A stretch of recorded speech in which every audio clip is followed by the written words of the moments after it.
obrigado pelo Renato. Senhor, Tu colocou uma palavra no coração dele. Senhor, ele vai pregar o que Tu colocou no coração dele. Essa é uma parte. A outra parte é nós dizermos a Ti: fala conosco, Espírito Santo. Nós não queremos nos distrair agora. Nós não queremos endurecer o nosso coração. Nós queremos receber a Tua palavra. E nós queremos dizer a Ti agora: Espírito Santo, fala comigo. Nós oramos em nome de Jesus. Amém. Amém. Amém. Podem sentar.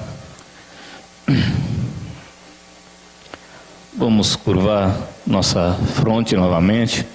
Senhor, eu quero nesse momento me dispor na Tua presença. Ó Deus, como sempre, eu me anulo a mim mesmo, ó Deus, para que Tu venhas falar segundo a expectativa do coração de cada uma das pessoas que aqui se encontram. Em nome do Senhor Jesus, ó Deus, eu quero louvar e engrandecer o Teu nome, Deus, em todo tempo, em todo momento. Obrigado, meu Deus, por cada vida que aqui está. Fala conforme a Tua vontade, em nome de Jesus. Amém. Amém. Vamos então abrir as nossas Bíblias em 1 João, capítulo 4, versículo 8.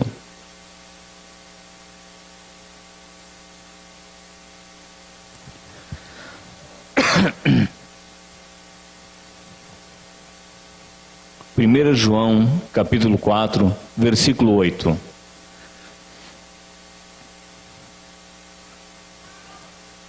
É uma honra poder ministrar a palavra a esse povo lindo, né? Muitas coisas boas estão por vir. E de Deus você sempre pode esperar o melhor. Sempre o melhor. Bom, então 1 João, capítulo 4, versículo 8 diz o seguinte: aquele que não ama não conhece a Deus. Aquele que não ama não conhece a Deus, porque Deus é amor. Aquele que não ama não conhece a Deus, porque Deus é amor. Amor. E adiante no 18, 4:18 agora, para complementar essa palavra. No amor não há medo.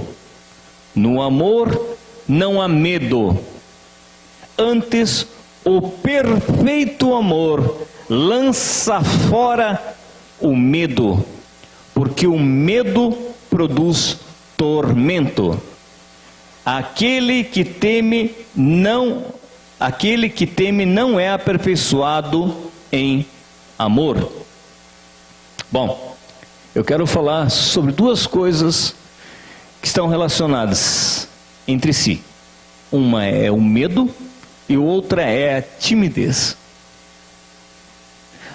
O medo e a timidez. A gente verifica o seguinte: no amor não há medo.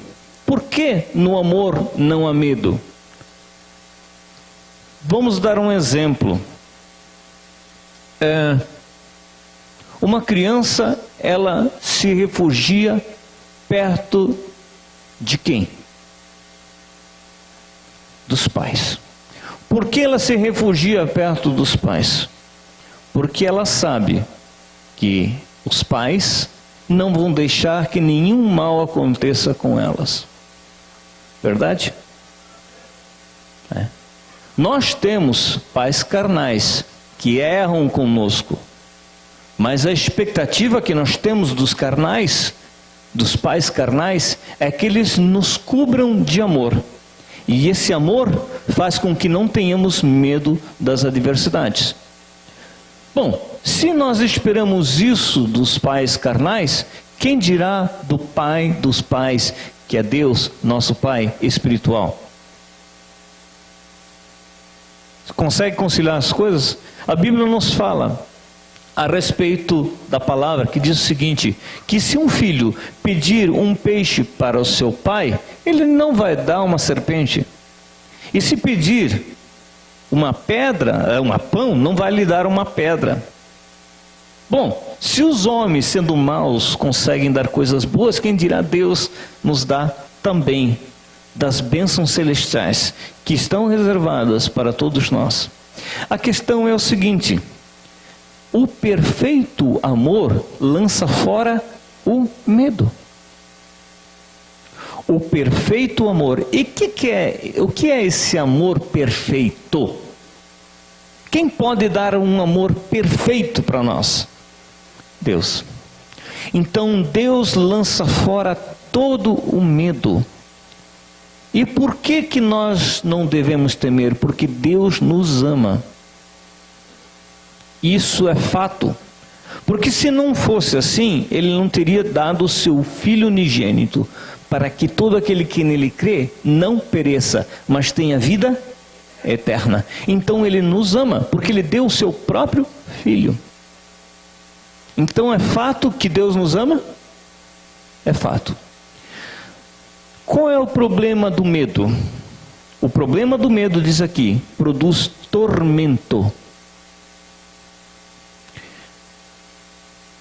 Dá para entender quando uma pessoa se sente atormentada. Eu lembro que quando eu era criança, eu era magro que dava dó, meu paletó listrado só tinha uma listra, né? Era magrinho mesmo, né? Fraco, pobre. E eu tinha medo. Por quê? Porque eu apanhava. E quantas vezes eu apanhava? Certo? Então eu pegava a bicicleta e saía correndo. Porque eu tinha medo. E aquilo para mim era um tormento. Tanto é que não tinha nem vontade de ir para a escola. Fora outros medos que acompanham a nossa vida. Talvez você tenha passado com algo similar na vida. E outros medos que vêm acompanhando. E o medo não nos traz tormento, não nos traz angústias. Não é verdade? O medo paralisa. O medo, ele impede nós, filhos de Deus, de desfrutarmos muitas coisas que Deus tem para nos oferecer. Por causa do medo. O medo não procede da vontade de Deus, porque o perfeito amor lança fora todo o medo. O perfeito amor lança fora. O que você costuma lançar fora? O que não presta? O que não presta? Lixo. O perfeito amor lança fora o lixo do medo. E de onde surgiu o medo? O medo surgiu do pecado. O medo que às vezes acompanha os filhos de Deus. E olha, alguém aqui, porventura, pode ser que tenha algum medo. E não é só de cunho espiritual, é de cunho físico. Tem gente que tem medo de altura. Certo? Tem gente que tem medo de aranha, de barata. Tem gente que tem medo de estudar. Tem gente que tem medo de uma coisa que nem existe ainda. Não é? É um medo infundado. Ele não sabe do que tem medo, mas tem medo. E a timidez é consequência do medo. A timidez anda grudada com o medo. A timidez impede com que você tenha contato com as outras pessoas. A timidez faz com que você se ache inferior às outras pessoas. A timidez te coloca num quadro de subserviência, escravidão. E a Bíblia diz, se não me engano em Apocalipse 21, eu acho que é, não sei, eu posso estar enganado que de memória não sei, mas diz que os tímidos e os medrosos não entrarão no reino dos céus. Olha que coisa séria, né? É verdade? Porque o medo provém do pecado. O medo vem do pecado. Querem ver se é verdade isso? Vamos dar uma passeada na Bíblia. que diz assim, ó. Vamos lá. Gênesis 3, 7. Gênesis 3, 7. E vocês vão entender por que Deus não se agrada de quem tem medo. Gênesis 3, 7 diz o seguinte: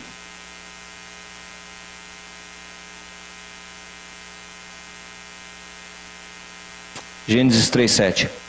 Então foram abertos os olhos de ambos, e conheceram que estavam nus. Coseram, pois, folhas de figueira e cingiram-se. Eles pegaram folhas de figueira e fizeram uma roupa.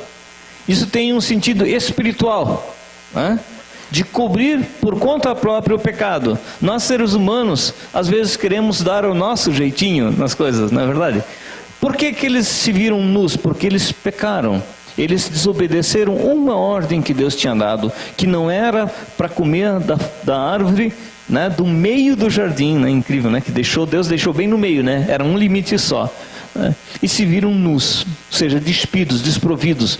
E aí então eles fizeram do seu jeito, fizeram roupas de folhas de figueira, fizeram roupas para eles.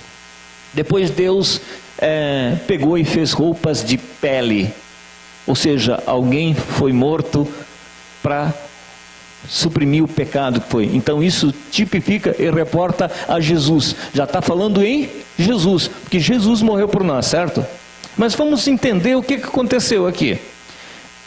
O homem pecou, consequentemente viu que estavam nus, cingiram-se com folhas.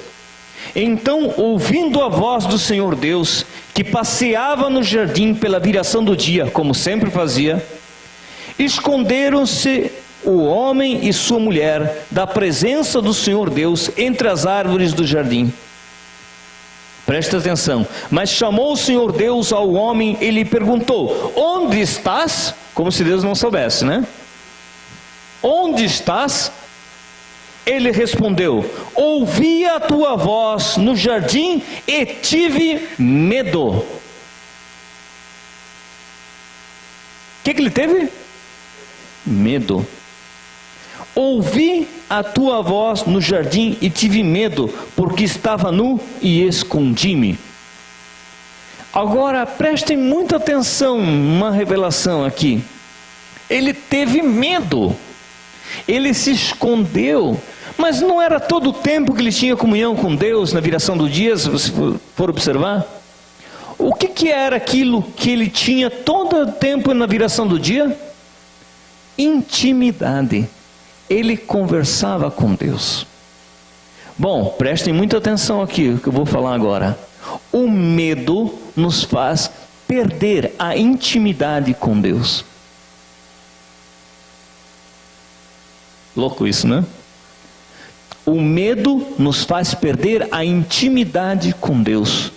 Porque eu sempre falo que medo é fé, só que fé é contrária. E sem fé é impossível agradar a Deus. Você só tem intimidade, você se agrada, né? Você tem intimidade com as pessoas que se agradam de ti e você delas. Não existe intimidade para pessoas que são distintas, né? Só pessoas que se agradam. Então, isso lembra, por isso que Deus diz que nós temos que ser que nem as criancinhas. Porque quando elas aprontam, o que elas fazem? Elas se escondem. Quando nós fazemos algo errado, parece que dentro do nosso coração vem uma certa... Deus... E parece que Deus está pronto com o chicote na mão para te castigar. E o que a gente faz? Perde a intimidade com Deus, se afasta, achando que Deus vai pegar e vai moer você. E é pelo contrário. Ele vai te dizer: filho, vá e não peques mais. Deus vai falar isso. Deus é um pai amoroso. Apesar de nós termos nas nossas famílias às vezes um pai rigoroso, Deus é um Pai amoroso. Deus é um Pai que te ama. Entendam isso. Por isso que eu não devo temer e assim me afastar da igreja. Pelo contrário, eu tenho que me aproximar mais de Deus e buscar a comunhão com os irmãos. Porque o medo te afasta dos irmãos. O medo te afasta de Deus. O medo que o diabo implanta no teu coração, dizendo: tu errou, tu vai lá, eles vão te julgar pelo erro que você cometeu.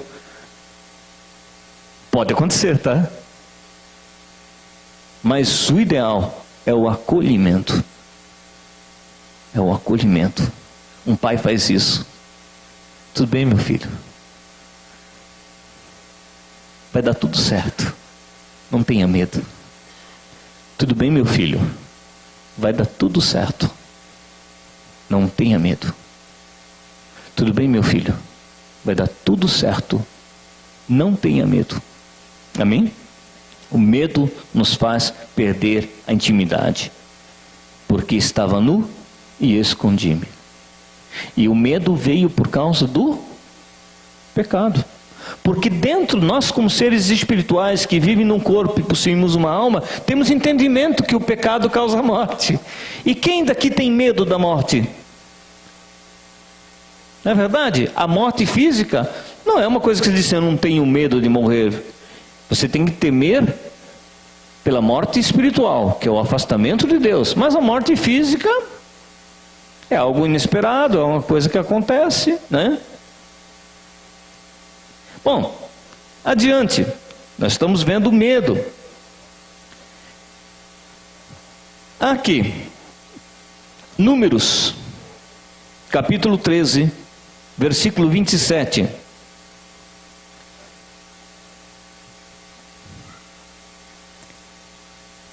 Nós vamos falar agora, o medo nos faz perder as bênçãos de Deus, as novidades de Deus. O medo nos faz perder o quê? As bênçãos de Deus, as novidades de Deus. O povo de Israel ficou no deserto comendo maná. Maná era um pão que descia do céu, e eles comiam isso. E isso sustentava eles plenamente no deserto. Eles caminhavam, isso dava um sustento. As pessoas comeram maná até o momento em que tinham que entrar na terra prometida. Ou seja, Deus deu a provisão para eles até o momento em que eles entraram na terra prometida. Depois eles tiveram que trabalhar. Eles tiveram que... E aí eles começaram a comer o quê? Além do maná cessou, começaram a comer espiga de milho, começaram a beber leite, começaram a comer algo que... E tinha gente que nunca sabia o que era isso aí, né? Que só tinha comido maná, que nasceu em 40 anos, né? Uma geração comeu... Então o que é isso? É novidade. E todos os que vieram realmente entraram na terra prometida e desfrutaram das bênçãos de Deus? Não. Josué e Caleb entraram. Só para vocês terem uma ideia, nem Moisés entrou. Porque ele cutucou 2 vezes a rocha, e era para cutucar uma vez só. E saiu a água. Se você for lembrado, o que aconteceu com Jesus quando foi transpassado? O que saiu de lá? A água. Rocha viva. É engraçado, né? Jesus está do começo do Gênesis ao Apocalipse. Se você ler, você vai ver Jesus em tudo. Em tudo. Do começo ao fim. Isso que é incrível, né? As pessoas não conseguem entender, né? Se for analisar, Jesus está lá do começo. O alfa, o ômega, o início e o fim. Mas olha só. Moisés mandou os espias, né? E diz assim, relataram a Moisés o seguinte: fomos à terra que nos enviaste, ela verdadeiramente mana leite e mel, este é o seu fruto. Diz que o cacho de uva em 2 homens tinha que carregar. Cacho de uva, pensa no tamanho do cacho de uva. É uma terra boa ou não é? É, né? Mas o povo que habita nesta terra é poderoso, e as cidades fortificadas e muito grandes. Também vimos ali os filhos de Enaque. Os amalequitas habitam na terra de Neguebe. Os heteus, os jebuseus, os amoreus habitam na parte montanhosa. E os cananeus habitam junto ao mar e ao longo do Jordão. Então Caleb fez calar o povo perante Moisés e disse: subamos animosamente e possuamo-la em herança, pois certamente prevaleceremos contra ela. Porém os homens que com ele subiram disseram: não podemos atacar aquele povo, ele é mais forte que nós. E diante dos filhos de Israel infamaram a terra que tinham explorado, dizendo: bom, eles não tinham dito que a terra verdadeiramente era boa, que emanava leite e mel? Mas o que eles falaram, os medrosos? Eles falaram o seguinte: a terra pelo meio qual passamos a espiar é terra que devora os seus moradores. Todo o povo que vimos nela são homens de grande estatura. Também vimos ali gigantes, pois os descendentes de Enaque são de raça gigante. E éramos aos nossos próprios olhos. Não era nem dos olhos deles. Éramos nós, em nossos próprios olhos. Éramos o quê? Como gafanhotos. Eu chamo isso de síndrome do gafanhoto. Síndrome do gafanhoto é o indivíduo se achar um gafanhoto, literalmente, né? E assim também lhe parecíamos. Ou seja, eles acreditavam que os outros achavam eles também gafanhotos.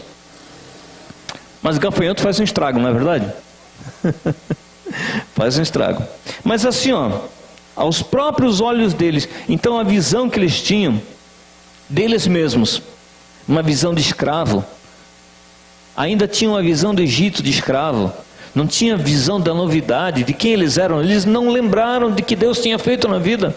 E nós também, cristãos, às vezes não lembramos que Deus já nos fez conosco na nossa vida, o que éramos. Faz uma retrospectiva de quem era você algum tempo atrás, de quantos problemas Deus lhes livrou vocês. Agora só faltava atravessar e conquistar, era só tomar posse. Só 40 anos de deserto, e nós passamos uma vida de míngua, né? E por medo nós não herdamos as promessas de Deus, as bênçãos de Deus. Ora, é verdade que as bênçãos estavam lá. Às vezes as bênçãos estão na nossa frente, só basta estendermos a mão e buscarmos e pegarmos elas. Só que o medo nos paralisa. O medo diz: não, é impossível, eu não posso, eu não consigo. Quem sou eu para tentar pleitear algo, um emprego desses? Quem sou eu para pleitear algo desse tipo? E diz assim, então, rapidamente, ó, já lá na revolta do povo, sabe o que eles queriam fazer com quem estava estimulando eles a conquistar? Eles queriam apedrejar Josué, Caleb e Moisés. Assim acontece com as pessoas que têm medo. Se você estimula ela e diz assim: não, vai que tu consegue, ele é capaz de se revoltar contra você, né? Por isso que a Bíblia diz: não lançai pérolas aos porcos, para eles se voltando contra vós, né? E é bem assim. Às vezes tu quer estimular a pessoa, você quer ajudar a pessoa. Então Josué e Caleb estavam lá assim: não, vamos lá. E o que eles queriam? Apedrejar. Diz assim, ó, e olha só o que eles disseram, ó: todos os filhos de Israel murmuraram contra Moisés e Arão, e toda a congregação disse: antes tivéssemos morrido na terra do Egito, termos a mesma vida que nós tínhamos anteriormente, ou mesmo nesse deserto. Por que nos traz o Senhor essa terra para cairmos à espada e para que nossas mulheres e crianças sejam por presa? Não nos seria melhor voltarmos ao Egito? Ou seja, voltarmos a sermos escravos do diabo, voltarmos a sermos escravos do... Por quê? Porque é cômodo, né? E diz assim, ó, e diziam uns aos outros: levantemos um capitão, um líder, e voltemos para o Egito. Onde volta? Vamos lá. Mas é tão comum As pessoas não entendem, mas isso é tão comum na igreja. As pessoas conhecem o amor de Deus, vêm na igreja, começam a ser abençoadas, aí surge um empecilho na frente, eu vou deixar de ir na igreja. Agora, melhor eu nem ter conhecido, né? Sabe? Vou voltar para os pepinos, saudade da época de escravidão, né? As pessoas retornam a isso aí. Então, o medo nos faz perder as bênçãos de Deus. Rapidamente, para não me alongar muito, outra passagem, né? Que fala lá, o medroso é impedido de participar das batalhas. O medroso é impedido de participar das batalhas. Por quê? Porque só atrapalha. O meu pai falava assim, muito ajuda quem não atrapalha. Ele falava assim, né? Muito ajuda quem não atrapalha. O medroso atrapalha. Na guerra, na batalha, porque diz assim, ó, lá em Juízes, capítulo 7, está falando sobre Gideão, que levantou um exército. O que Deus disse para Gideão? Diz assim, ó, e agora apregou os ouvidos do povo, quem for medroso e tímido, volte, retire-se da região montanhosa de Gileade, Então voltaram do povo 22.000 pessoas medrosas. 22.000 pessoas voltaram, porque elas tinham medo da batalha. E quando você não entra numa batalha, você já é um derrotado. As batalhas da vida, elas aparecem na nossa frente. O que nós temos que fazer? Nós temos que enfrentá-las, porque maior é aquele que está em nós do que aquele que está no mundo. E então, imbuídos desse coração, sabendo que Deus está conosco, quem nos impedirá? Agindo eu, quem impedirá? Agindo Deus em teu favor, você e Deus são maioria. Certo? Mesmo que um exército se acampe, né? Que se acampe contra ti. Um anjo destruiu um exército todo, né? Um anjinho, entende? Eu acho que ela era aqueles bem anjinhos assim, de tamanho de um prédio só, pequenininho, sabe?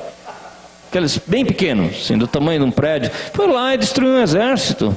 A Bíblia nos relata isso, um anjinho. É que a gente idealiza um anjinho, aqueles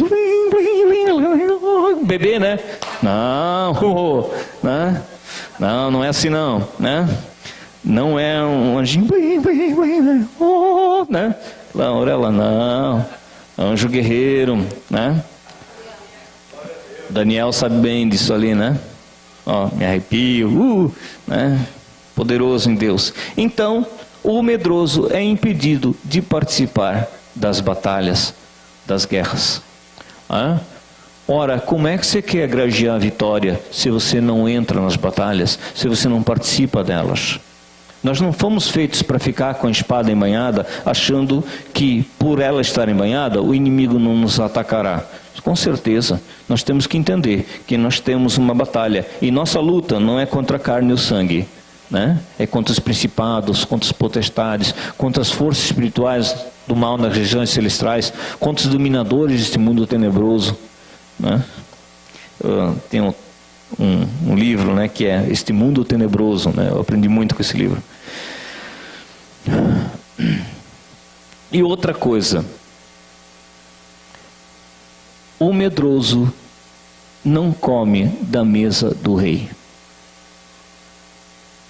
não come dos manjares do rei. E o medroso tem uma imagem errada de si mesmo. O medroso e o tímido não entende que ele é filho de Deus. E como filho de Deus, ele tem autoridade instituída pelo Pai. Ele tem o acesso livre às benesses do rei. E que a bondade de Deus repousa sobre ele. Lá em 2 Samuel, capítulo 9, versículo 7, fala de Mefibosete, que diz assim, ó, disse Davi, não temas, ou seja, não tenha medo, pois de certo usarei de bondade contigo, por amor de Jonatas teu pai, e te restituirei todas as terras de Saul teu pai, e tu sempre comerás do pão da minha mesa, a mesa do rei. Mefibosete se inclinou e disse: quem é teu servo, para que olhando para um cão morto tal como eu? O que ele se chamou? Cão morto. Que valia tem um cão, um cão morto, alimento para os urubus, não é? Então chamou os servos e restituiu tudo que era de Mefibosete, que era de Saul, ou seja, né? O rei Saul, ele era descendente do rei Saul. Ele tinha medo que ele ia ser morto. Mas o que Davi falou? Não temas. Não temas. É isso que Deus diz para você hoje. Não temas. É isso que Deus quer falar para nós essa noite. Que nós não precisamos temer. Ah, mas é fácil, Renato, você falar, porque você tem que ver minha situação. O que pode te impedir de prosseguir nessa vida? A morte. Tendo falta de alimento, existe condição de se alimentar, né? Eventualmente, de se vestir. O que pode te impedir de caminhar nesta terra? A morte. O limite é a morte. E a morte está sobre o nosso domínio ou está sobre o domínio de Deus? Domínio de Deus. O que pode acontecer? Eu temo os homens. O que os homens podem fazer por ti? Contra ti? Eles podem fazer muitas coisas. Mas, e aí? E aí? Como é que eu vou temer o que possa me fazer o homem? Não temerei. Porque nada, absolutamente nada, nos separa do amor de Deus, que está em Cristo Jesus, nosso Senhor e Salvador. O medo nos impede de desfrutarmos todas as benesses que Deus tem para nós. Como é que você sabe disso, Renato? Porque eu já tive medo. E desfrutei desse medo durante muito tempo. Desfrutei em que sentido? Não consegui nada, né, carregando esse medo. Até que eu descobri que Deus me ama. E que Deus cuida de mim. E que Deus provê muitas coisas boas na minha vida. Ah, nunca me faltou nada. Nunca. Passei necessidade, sim. Mas a ausência de algo que me sustesse e me fizesse chegar aqui essa noite. Por isso eu estou aqui. Senão eu não estaria aqui. Estaria morto. E não faltaram, né, situações de morte. Mas prevalece a vida. Como você falou, né? Que o Wellington orou, né? Mais um tempo, né? E assim é. E realmente a bondade de Deus para as nossas vidas. Amém? Basicamente era isso. Não queria me alongar, mas eu quero orar por você. Por que Deus me direcionou para essa palavra? Porque a semana toda,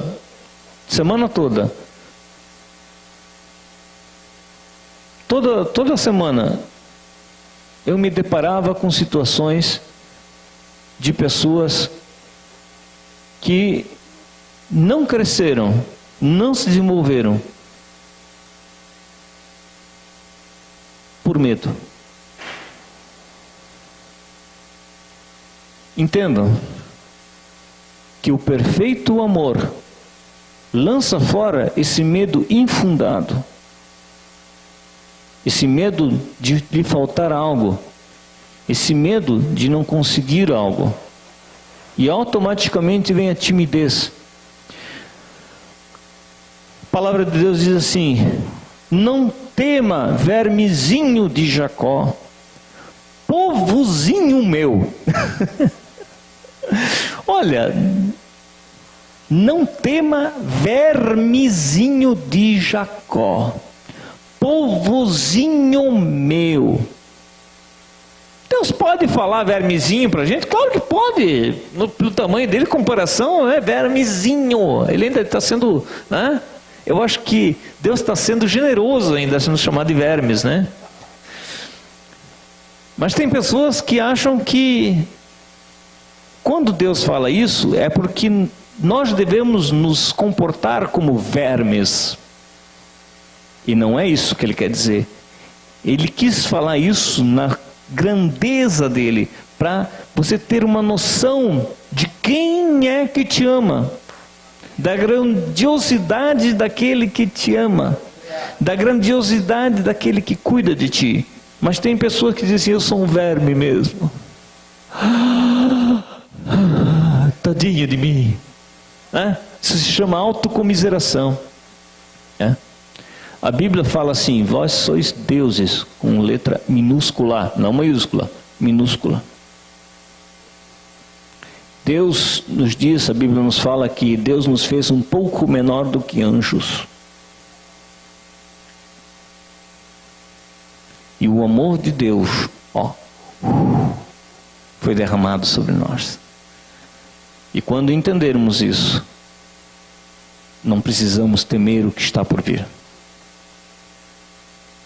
Você teme algo que nem apareceu na sua frente ainda? Você teme uma caminhada? Você teme algo que, se Deus colocou no teu coração, vai, tranquilo, sem medo.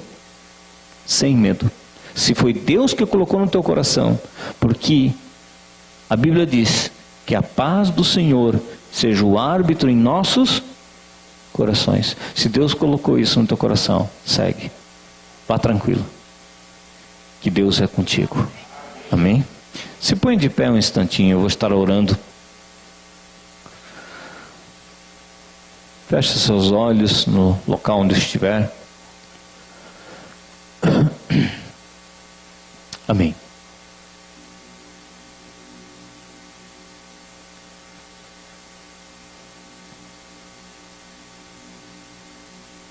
Como Deus, como um cicio leve e suave, venhas falar ao coração de cada vida que está aqui esta noite. Tu trouxeste esse povo aqui, Senhor Deus. E eu quero o Espírito Santo de Deus, maravilhoso, glorioso Espírito Santo de Deus, que tu sondes o coração dessas pessoas.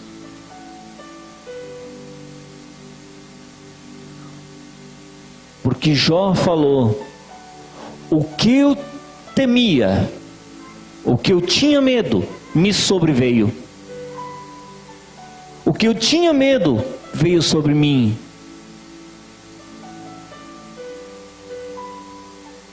Ó Deus, o medo provém do pecado. E nós não queremos isso em nossas vidas. Nós não queremos estar limitados. Nós não queremos estar paralisados. Nós não queremos estar temerosos com medo de uma doença, porque verdadeiramente tu levaste sobre si todas as nossas enfermidades, e pelas suas pisaduras nós fomos curados. O medo do desemprego, o medo de ser considerado incapaz, o medo dos homens, do que os homens podem fazer contra nós. Tu guardas os teus, o teu povo é guardado por ti, e Deus sendo nosso protetor, o que pode nos causar dano? Muitas pessoas não atingiram seus sonhos, suas realizações, por causa da paralisia do medo. Ó Deus, eu quero nesta noite, na autoridade que me é concedida no nome de Jesus, ordenar que todo espírito de medo seja manietado, expulso da vida das pessoas em nome de Jesus.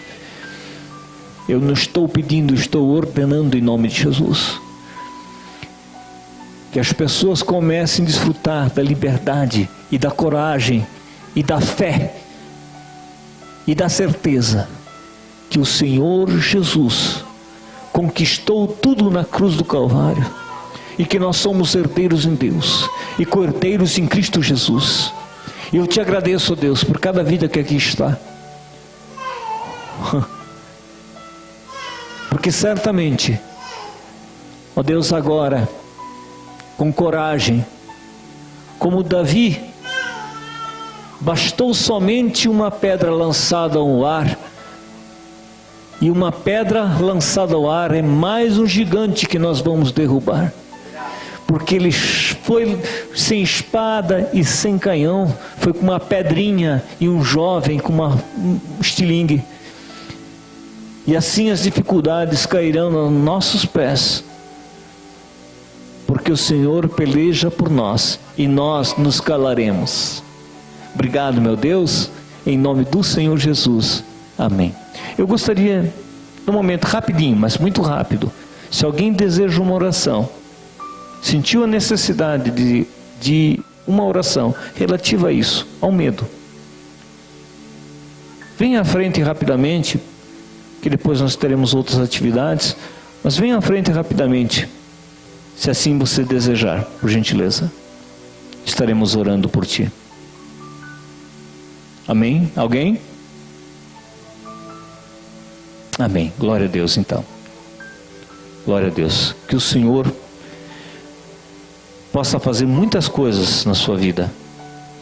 Que Ele possa te usar poderosamente. Porque nós precisamos de gente corajosa.